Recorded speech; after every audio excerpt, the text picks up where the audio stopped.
Hello बच्चों, let's read the question which says that the haplodiploidy and diplodiploidy parthenogenesis are respectively shown by option 1 honeybees and wasp, option 2 Caucasian rock lizard and turkeys, option 3 aphids and rotifers, option 4 honeybee and typhlops।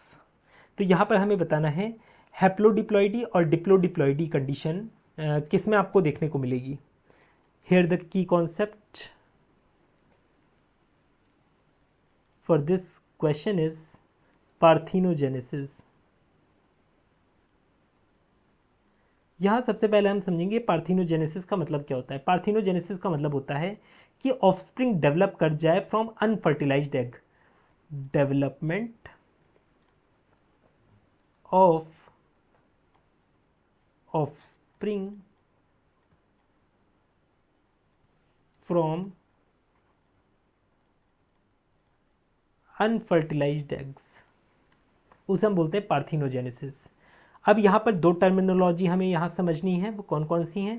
पहला है हैप्लोडिप्लॉइडी। क्या होता है हैप्लोडिप्लॉइडी? इसे हम haploid diploid condition भी कहते हैं। इसमें बेसिकली होता क्या है, जो फीमेल होती है वो दो तरह के एग प्रोड्यूस करती है। एग दो तरह के होते हैं, एक तो वो एग होते हैं जो फर्टिलाइज कर जाते हैं, वो तो डिप्लॉयड होंगे और ये डेवलप करेंगे इनटू फीमेल, जैसे क्वीन, वर्कर, इनमें डेवलप कर जाएंगे। और वहीं अनफर्टिलाइज्ड जो एग होंगे, अनफर्टिलाइज्ड एग, वो हैप्लॉइड रहेंगे और ये डेवलप करते हैं इनटू मेल्स, उन्हें हम ड्रोन्स कहते हैं। और ये कंडीशन आप लोगों को किस में देखने को मिलती है, हनी बी में देखने को मिलती है, जिसे हम एपिस कहते हैं। अब दूसरी कंडीशन के बारे में जानिए, वो है डिप्लोडिप्लॉइडी। डिप्लोडिप्लॉइडी इस कंडीशन में जो फीमेल है वो जो एग प्रोड्यूस करेगी वो डिप्लॉइड ही होते हैं। बेसिकली इसके अंदर मियोसिस अकर ही नहीं होता, इसके अंदर माइटोसिस अकर होता है और ये डेवलप कर जाएगा बिना फर्टिलाइजेशन के। ये अनफर्टिलाइज्ड ही रहेगा क्योंकि ये ऑलरेडी ही डिप्लॉयड कंडीशन में है, तो यही डेवलप कर जाएगा इनटू ऑफस्प्रिंग।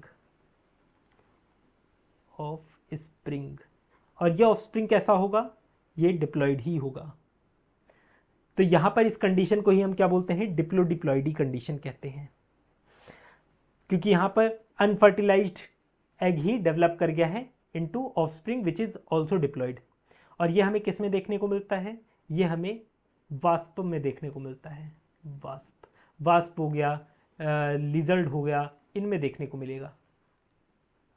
तो यहां पर पहला ऑप्शन देखिए हनी बीज जिन्हें हम एपिस कहते हैं, उनमें हैप्लॉइड डिप्लॉइड कंडीशन देखने को मिल रही है, ये तो करेक्ट है।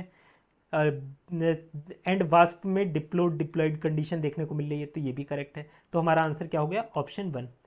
बाकी आप देखिए कॉकेशियन रॉक लिजार्ड में डिप्लोडिप्लॉइडी कंडीशन देखने को मिलती है, ना कि हैप्लोडिप्लॉइड कंडीशन। तो ये वाला गलत हो गया, तो इसका मतलब ये गलत है। थर्ड देखिए एफिड में आप लोगों को हैप्लोडिप्लॉइड कंडीशन देखने को मिलती है, तो ये गलत हो गया। फोर्थ देखिए हनी बी, ये तो ठीक है। टाइफ्लॉप्स में आपको डिप्लोडिप्लॉइडी कंडीशन नहीं देखने को मिलती है, तो ये भी आप एलिमिनेट कर सकते हैं। तो यहाँ से हमारा आंसर हो जाता है option 1। I hope you understood it well. Best of luck.